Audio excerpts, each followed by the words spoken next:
Perfect. So we are joined today by Sisters Not Sisters UK, who are here to talk about some fantastic work they are doing, working to raise awareness about trans-exclusive radical feminism in the UK, aka TERFs, and some of the things that have been going on around that.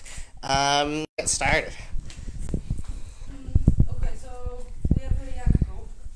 We started in May this year with a statement which you can have a read and sign if you want, which is it's available on Freedom News website. It's spelled Sisterhood, not Sisterhood, CI statement. And basically, this group was started by me, left perspective. Basically, both me and Laura are anarchists, so I was pretty surprised to see how many people who are not anarchists or radical left want to sign this statement. And the devs did us a few favors with this as well, because basically these days I know that they came up with something new because of the number of people emailing us to sign the statement. So occasionally we have these surges of people emailing saying, "Oh, can I please sign the statement because I heard this terrible thing in the email," or something like this. And so after the statement, it became pretty obvious that there is a need for this kind of group. So we came up with the workshop. I think you came to the workshop we ran at Freedom Bookshop in Whitechapel. This was the second time it was run in UK after Bristol. Currently we are working on a tour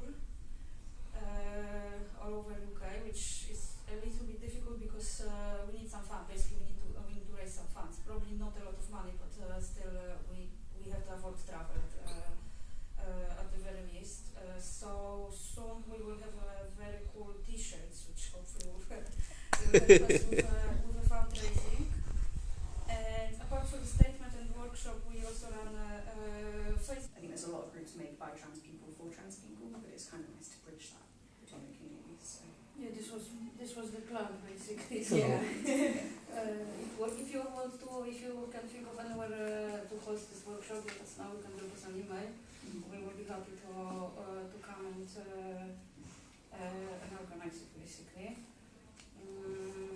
As for now, as I said, the next one will be in Manchester on the 8th of September, and this is what we have booked already. But this workshop will happen only because the people who want to host it said that they will pay for tickets because we are broke. So we're waiting for. We have a list of towns at the moment. To be honest, it's like at the moment it's at 12 cities in the UK. So I would say like pretty much all the big cities are there, and also Scotland wants one in Edinburgh. So we will get on with this probably from September. Yeah. And then also if folks know of any kind of events going on that are transphobic in nature, you can let us know through email or through the Facebook page.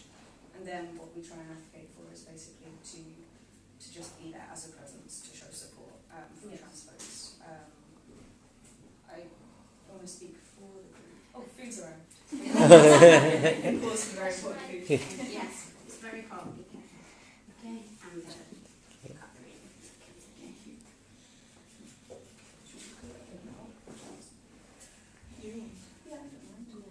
So just kind of, should we count food out first? Yeah, should we? Do you know what? Yeah. 1, 2, 3. One breath.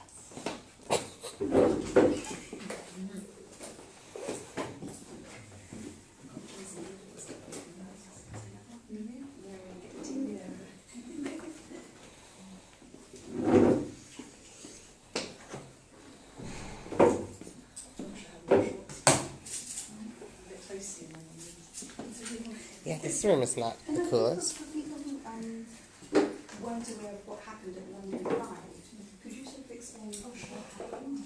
Yeah, absolutely. Yeah, you can come up with that now. Yeah. Please. Is everyone Just got using food? my cell. It's better. Okay. Cool. Okay, well, we'll jump back in then with London Pride. just kind of a show of hands, who knows or heard about what happened at London Pride this year? Okay, so I'll summarise real briefly then. So all I saw was the live stream of it happening, and then I read the articles and then eyewitness accounts and whatnot. So basically what happened is a group of these trans-exclusionary radical feminists basically took over the parade and they were allowed to lead it. The organisers didn't remove them and the crowd also didn't remove them. I think that's the bit that is the most hard-hitting, as you were saying earlier. So they're allowed to lead, and you can see in the stream actually the faces of a lot of the young trans people in the crowd and older, just looking shocked basically that this could be happening in this day and age. The sign, handing out leaflets, basically saying that transgender people raise or oppress women, which we can talk a little bit. Sorry, I couldn't help but giggle there about oppressing women. Don't they think they're oppressing us, those radical so-called feminists? Yeah. So they're allowed to lead all the way to the end, I think it's in Trafalgar Square, with these signs, handing out leaflets, and one of the things, the people leading the parade, I think there were only 8 in total, right? There was 8 of them, yes. Started pointing the police in the direction of trans people in the crowd. So police at Pride, at a vulnerable minority. So it couldn't really get much worse than that, accusing them of harassment and that kind of stuff, when there was a barrier separating both groups of people, and it was basically just defensive yelling. And you can hear in the video themselves shouting, you know, you're men, you're not women, you've got certain genitalia, like things you wouldn't even say to another human being regardless of their gender identity. I think any of us in this room would dream about talking about someone else's parts, especially in public. So that happened. I think there was just this silent shock after it happened, in the trans community especially. I know a lot of us got very up in arms about it and got very passionate and took to social media or started searching out groups like I did with what you and Laura made. And then there was burnout, there was collective burnout a few weeks afterwards, right? Because everyone was expending all this emotional labour and energy that then there was this silence, so people kind of had to just rebuild themselves. I think it's shocking. I think it's really shocking. I found out about what happened at the Pride. I didn't go. I found out because of the number of women and especially lesbians who started to message sister, not sister, saying that they want to join and that we had enough of their stalking for all of them. We have to say we recruited quite a lot of supporters because of this Pride stand. If you can go in this, because it was terrible. And yeah, I was speechless. But I was mostly I mean, to be honest, after we released this statement, both Freedom News and myself, I'm also editor of Freedom News, were subjected to something I never experienced, and I can guarantee you I experienced a lot of online abuse because I did a lot of anti-fascism. And I've never experienced anything even close to what they did. To give you a sense of this, they don't believe I'm a woman, but I don't fulfill the standard of woman because I don't have a child, because I'm too young, because I'm a foreigner, because of all sorts of things. One of them challenged me to show my crotch to prove I'm a woman, and she still emails Freedom of Netherlands, and she's refusing to refer to me as she, like he refers to me as he. And there was, I can't remember how many of them told me I don't speak English and I shouldn't talk about serious issues. I honestly can't remember. I have a list somewhere of all this abuse. It was something, honestly, I never experienced anything like this, and I'm a straight cis woman, you know what I mean? It's like, I don't even want to think about how trans people feel about this kind of abuse. Yeah, there are cases of these groups having cameras and trying to get up skirt shots of. Yes. They don't really discriminate, even though they are discriminating if someone is cis or trans. Often it will just be if you don't fit the generic standard of what a woman should look like in our society. It kind of makes you a target, right? But these are, I'm sorry to interrupt, I'm just getting so upset about it all because these people that are being so outspoken, so revolting, so pukifying, I can't even express my horror. Some of these people are lesbians. Why are they doing this? We have had, as lesbians groups, we've had to fight for recognition, and we still haven't got there. How can they now turn around and start to... Oh, sorry. I agree with you. I don't understand how they cannot see how similar it is to homophobia or racism. Like, honestly, it's been only like 20 years or something since this kind of statements they make were said about gay people. You know what I mean? It's I don't understand it, and some of them have yeah, it has to be said, but some of them have a very solid feminist activist background, and I just don't understand. They haven't. Why. Sorry, they aren't feminist background at all to be like that. Feminists don't do things like that. Personally, I think they very effectively cancelled they whatever they did in the past with what they are doing now. But there are women like Helen Steele, for instance. You know what I mean? It's like I used to look up to her, like as this. She's older than me, and I really used to look up to her as this female activist. Now, she's basically been very busy trying to destroy her very good reputation. Like, honestly, this is... I don't understand. I honestly don't understand why they do this. Can I ask, does anybody know why? Yeah. When it started? What's the whole genesis? Yeah, I'm happy to. Mine's more of an American-centric viewpoint, but I think it does stem mostly from America. Sadly, it's actually spreading a little bit out to Europe at the moment. So it started, I want to say, and if anyone does know the exact facts, feel free to fact check me, because this is literally from memory. So I'm pretty sure it was in the 1980s, I would say, in America.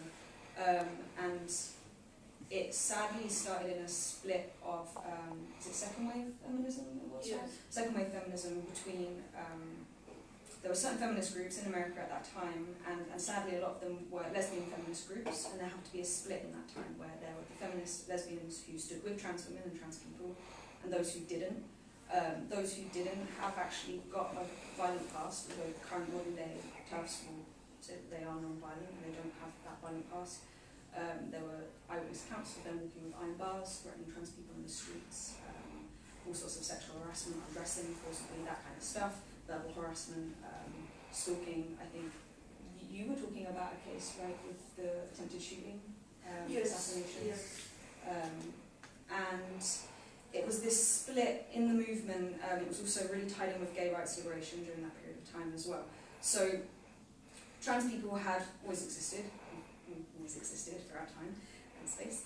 And during gay rights liberation, trans people were really crucial to the gay rights movement. There were so many trans women and trans guys and non-binary people, and also gender non-conforming gay people. Like, they really also deserve a mention in this talk, because basically if you were gender non-conforming, that put a target on your head from the straight kind of, like cis-het society, right, on the outskirts. So all of these people that didn't quite fit into all of the binaries were trying to fight for a better future. Trans women were pushing through like legislation in America for gay rights liberation. They were on the streets, they were out and proud, even though they may or may not have medically transitioned, or were choosing not to, or etc. Who didn't fit the standards, alongside a lot of lesbians who were gender non-conforming, also didn't fit the standards for looking female, and trans men who were gender non-conforming, etc. Once gay rights liberation really moved forward, and gay folks were awarded like medical rights in America and whatnot, there was this, and they were taken off of the what's it called? Is it the DSM list? You know, the one. The DSM. Yeah, that's it. Trans people were still on it. It was still a mental illness to be trans. I feel that this is one of the pivotal splits between in the LGBT community. Gay folks finally were awarded certain freedoms that were hard fought for, and medical rights, attention, and then there were specific LGBT medical clinics. I'm speaking again more specifically for New York. I think in the rest of America was still pretty much in a state. You're going to struggle if you were gay or trans or lesbian. And when that happened with the medical list, gay clinics basically turned their backs on the trans communities, because if we let you in, this could take us back, right? It could take away some of our hard-won rights. And so this is one of the pivotal splits. I think it was in the medical community. So trans people were basically turned away. There's a scene, a video you might have seen. I always say her name wrong. Is it Sylvie Resort turning your backs on us? And we sorely need your help. We have charities with street kids and homeless folks, and we need help. And the crowd actually booed. You can watch it on YouTube. The crowd started booing. Men and women in the crowd started turning their backs to her. And she had to shout, she had to scream into the microphone to get them to silence, to quiet them down. I recommend you watch it. I can share a link with you guys and you can share it on. I think that was one of the pivotal moments for me in my personal journey of activism where I saw that and I understood the split and I understood where this was coming from. So then during that period of time, trans people became, were under the microscope with gay people and straight people trying to figure out, you know, exist, we deserve to exist, that. And there were a ton of medical science journals as well going around that time. And one of them was the Journal of Homosexuality that was very prominent back then, I think it still is. And basically they did a study on trans women and cisgender women, and the study showed that trans women and cis women are no different in their political beliefs, in their way of being and their beliefs in life. Because one of the core arguments back then were that trans women couldn't understand the oppression of being, they couldn't understand the experience, they couldn't understand feminism, the politics behind it, and that way of thinking. However we want to try and describe it, it's hard to pin all these sorts of things down. But this journal, it gave a statistic and it gave proof. So then during that period with the conferences, there were several conferences that were lesbian feminist conferences, and then also just kind of like straight or etc. feminist conferences going on, and there were prominent trans women who were activists in the feminist movements who were taking part. Many of those were turned away during that period of time because it just wasn't good basically to have trans people around, because we were still supposedly struggling with mental health issues, which is what made us trans. There was one of the largest ever conferences in America, I think it was in the 1980s, and it had the biggest gathering ever of lesbian feminists to come and to discuss basically whether or not a really prominent, forgive me for getting her name, really prominent trans woman, if she should be allowed to be part of this organisation. And she'd been there from day one, she had done so much for the movement, so much, like a true feminist, and they had a vote of whether or not she should be allowed to be part of the organisation, because was she a woman? The largest ever gathering, they voted overwhelmingly that she should stay.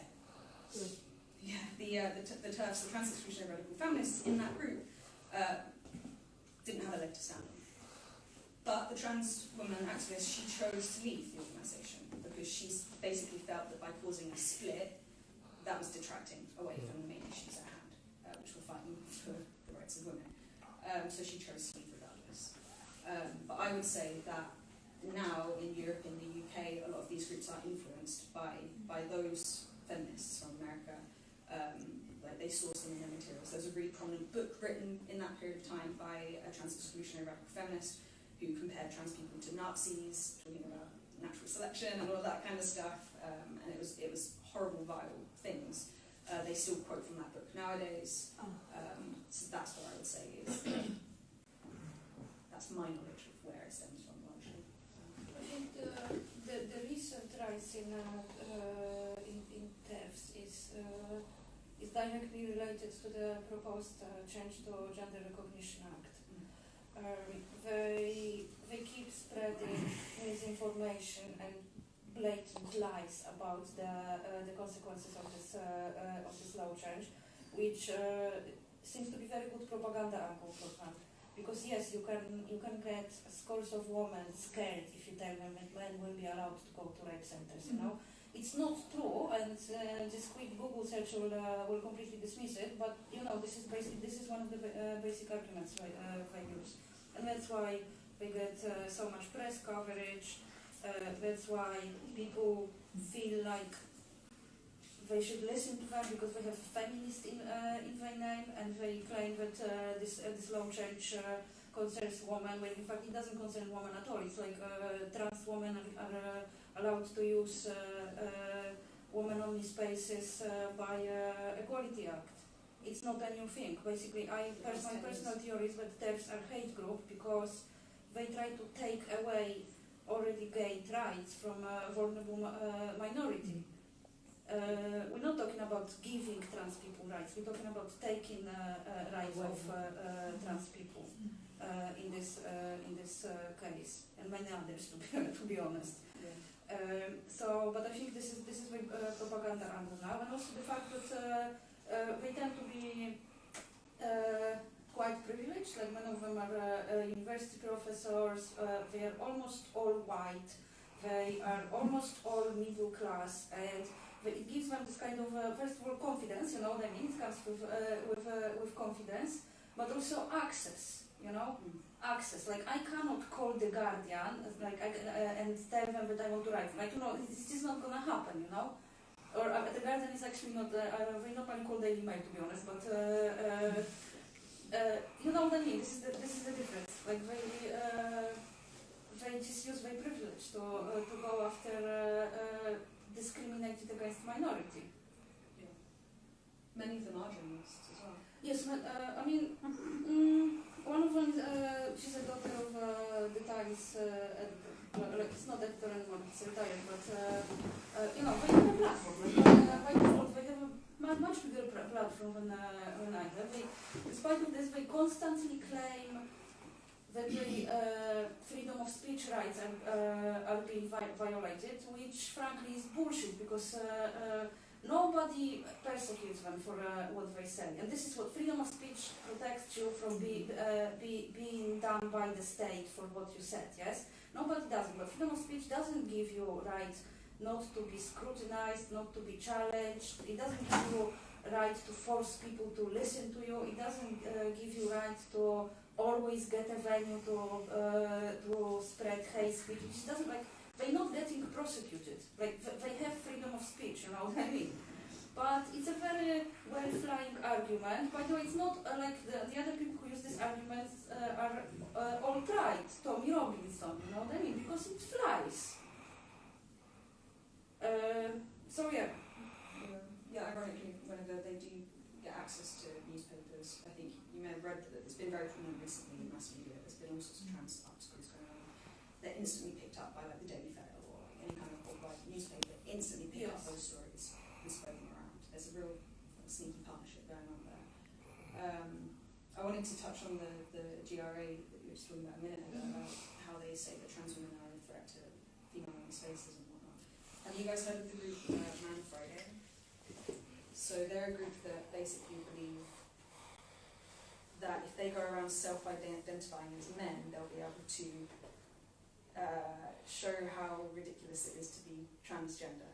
That's the people who went to the pond. Yeah, so I'll try and explain that more succinctly. So it's a group of women that on Fridays will self-identify, like, I'm a man, and they'll go into places that are meant to be male-only spaces. We're not talking like the terrible types like strip joints and stuff, we're talking like male-only ponds. It happened recently, it was at the Hampstead Heath, right? The male-only pond, there's a mixed pond, there's a female women-only pond. They went into the male-only pond with their cameras, they filmed, you can see like young guys in the pool kind of looking a bit shocked, and also the others, and nothing happened to them. The men kind of went up to them and said, why are you here? And they said, oh, we're men, we self-ID as men. And then they were just like, oh, okay then, well, fine, so just went, left them alone. Police came, or the security, and asked them politely to leave, very politely. They weren't dragged out. I don't think it wasn't the police, it was just the pool security, I think. They left. Got their own police up there. Yeah. So then this started something. They're MRAs, so men's rights activists, and we're talking like the kind of the nasty kind that are like feminism is shit and we're going to start men's rights because we mandate, are doing Girl Friday, which now they mean, for them, these are like cis guys saying we can self-ID as girls and we're going to go into female-only spaces because you did it to us. And now recently there's been things on Twitter where Man Friday went into men's changing rooms with a camera and took a photo of the doors saying about how they were inadequate because there's space below and above and anyone can kind of come in, I guess, with a camera maybe and take photos. I feel like what they're trying to prove, they're trying to place this, they're trying to scapegoat trans people and make us into this big thing. actually through their actions they are creating the real threat now. Yeah. They've actually now incited some cis angry men to actually invade women's spaces. But also, they do something they claim nobody should do. Like for me, it's, because we call it direct action, and it just seems ridiculous. Like, you know what I mean? It's like I don't even know what to compare it to. It's like basically they do something they campaign against. It doesn't make any sense whatsoever. It's Yeah. What, do you know what the outcome's been from the, because that prompted the corporation, City of London, to do that survey. Do you know what the outcome's been? there is a consultation on the website. Basically, what happened is that the Corporation for London always had a trans-positive policy, but it was unofficial. And they were driven to make it official. And in order to do this, they started an online consultation, which you can find on their website. On SurveyMonkey, I think, website. And it's the deadline is 14th of September. And I would highly recommend you fill it, because the debates have been going on about it for weeks, and basically we get everybody they know to fill it. And this is important, can actually make a difference in London if you all fill it. They're sharing it in America and all over the world. Yes, but basically they get, from what I noticed, there's very few of them, and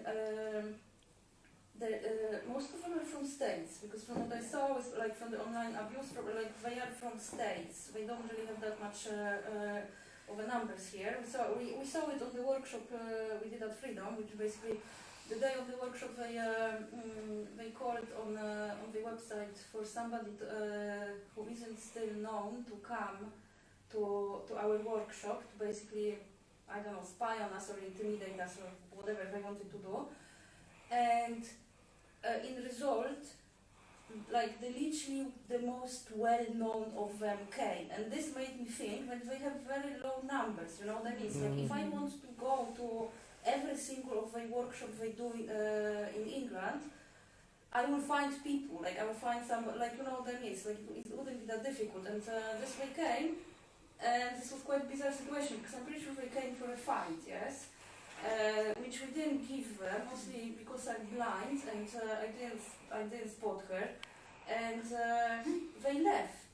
They just they didn't it was really strange because they didn't really. They went inside and then we started I was doing the door and I started frantically googling things to see, because I had a bad feeling when I saw this two women, and we found who they are, and we basically decided, okay, if as long as we don't do anything, fair enough, maybe they will learn something, yes? But we didn't even want to learn.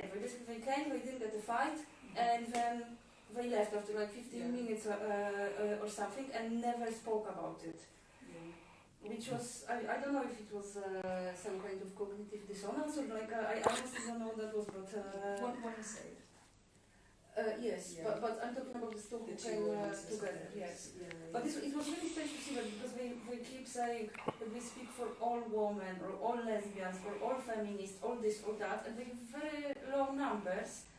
And also, by the way, this I would never claim I speak for all women or all feminists. You know what I mean? You have to have some kind of particular self-righteousness. I'm barely able to speak for myself.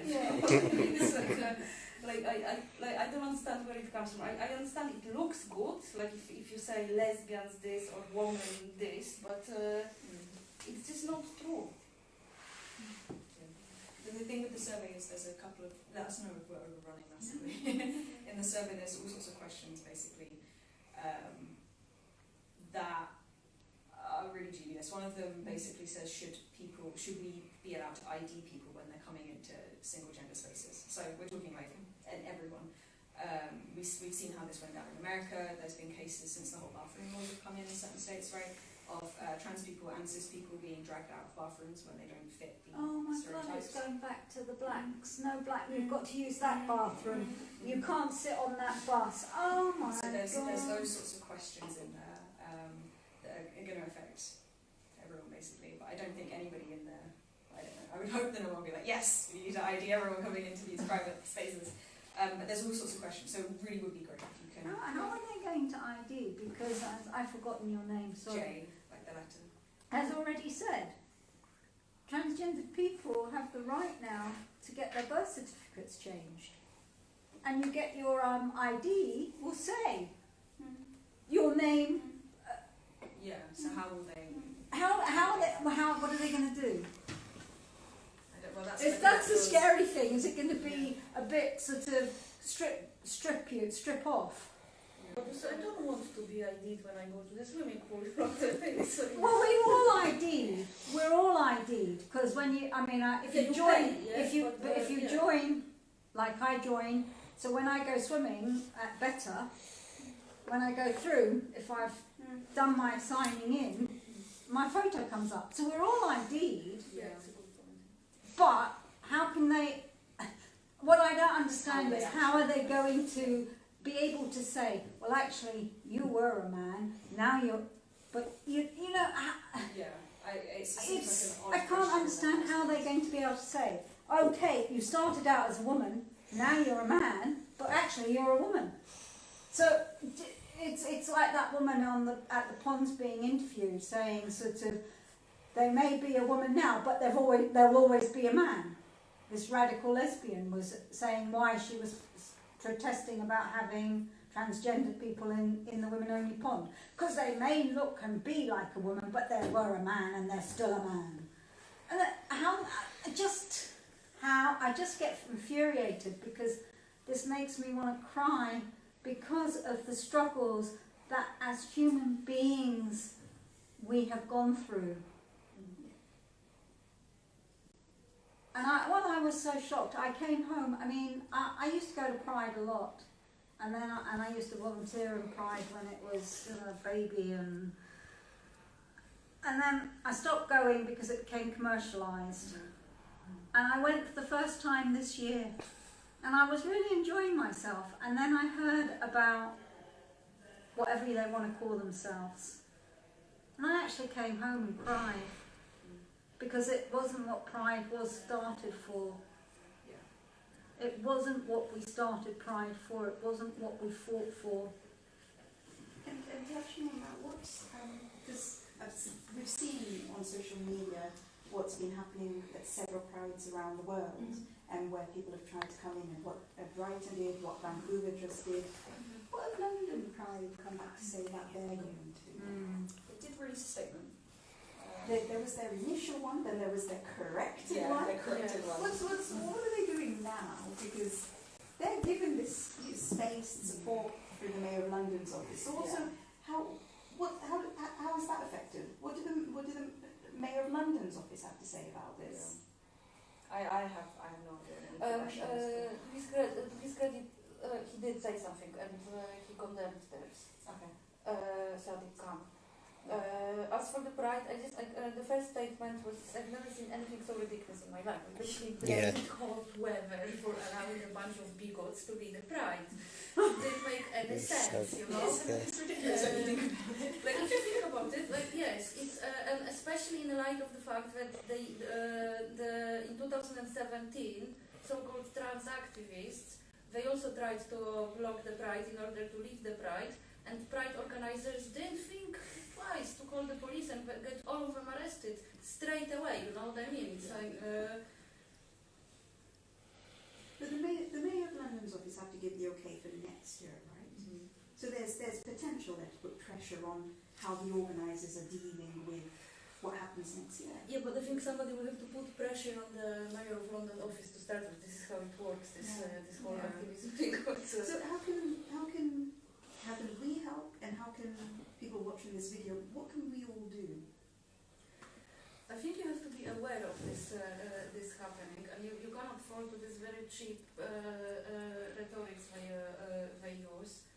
And that's it, pretty much. Like, you can email the Pride, or you can email Sadika requesting him does this and that, or you can email all the venues which host the events. They do quite a few events, like Women's Place UK, for instance, is one of the biggest ones. They are very active in Zurich, UK, and giving incredibly transphobic talks. Another one is Mayday for Women, but we are mostly online group, I believe.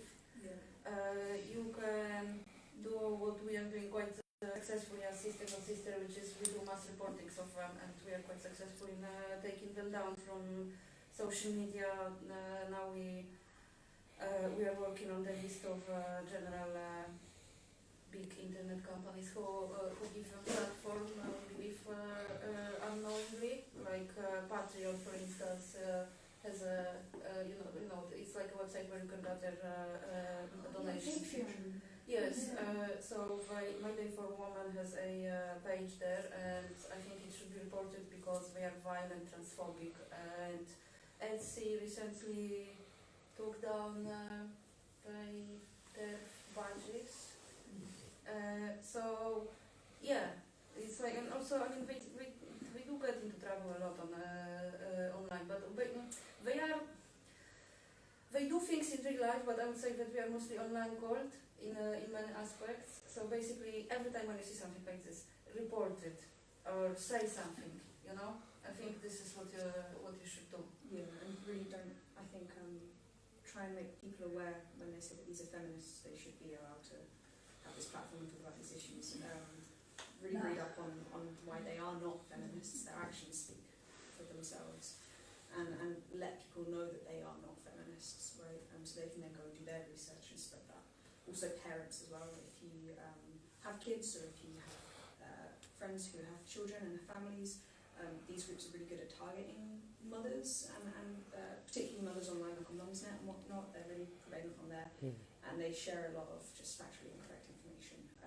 So if you have kids and friends and parents and whatnot as well, kind of be aware of that, their reach. And then fill in the surveys and whatnot. Join our page. Come to some events and workshops. We'll share all the links and everything. We will most likely have a meet-up at Freedom Bookshop next Thursday. If you want to come around, we will announce them on our Facebook page as soon as I deal with all my work deadline, basically. So probably tomorrow.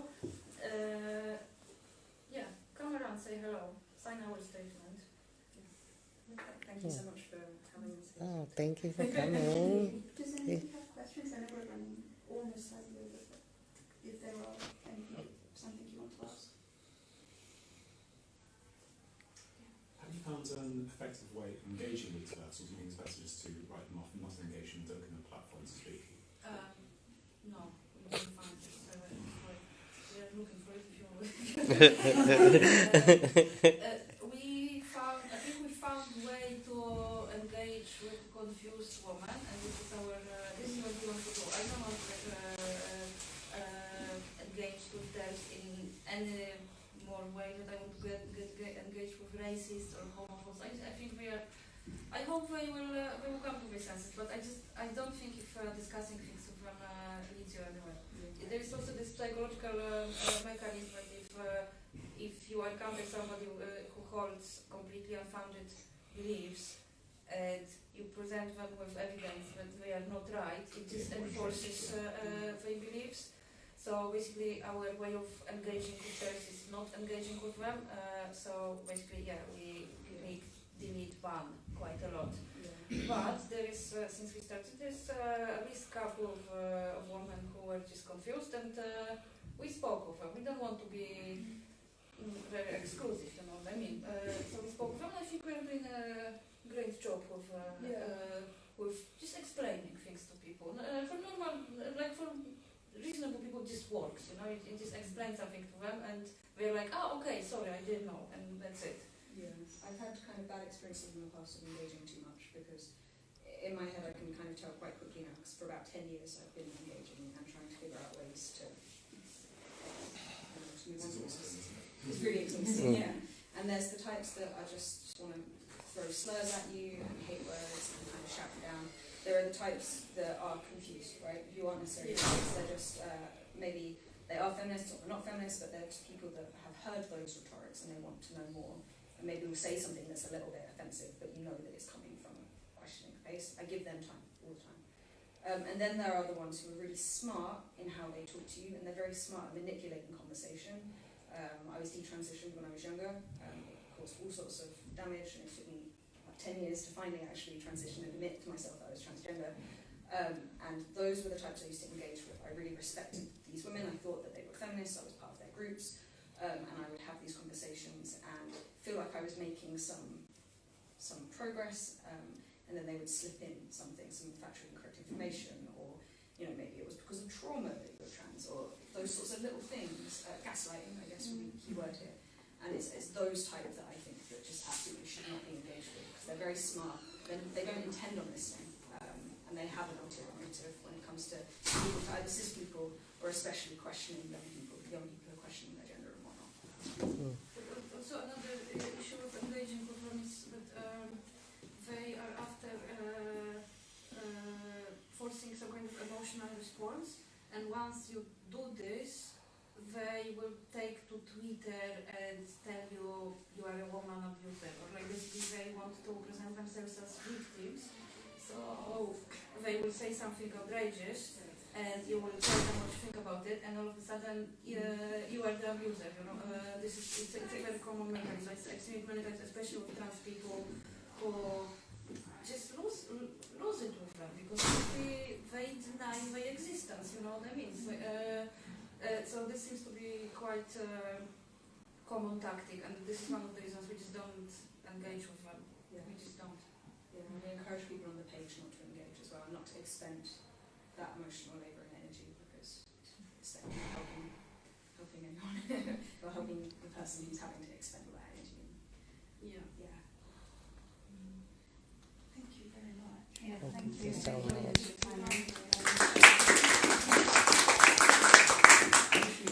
Longer, and there's obviously something quite scary that's happening here, and there's a lack of support. There's a lack of support from the government. There's no direction. There's something's coming.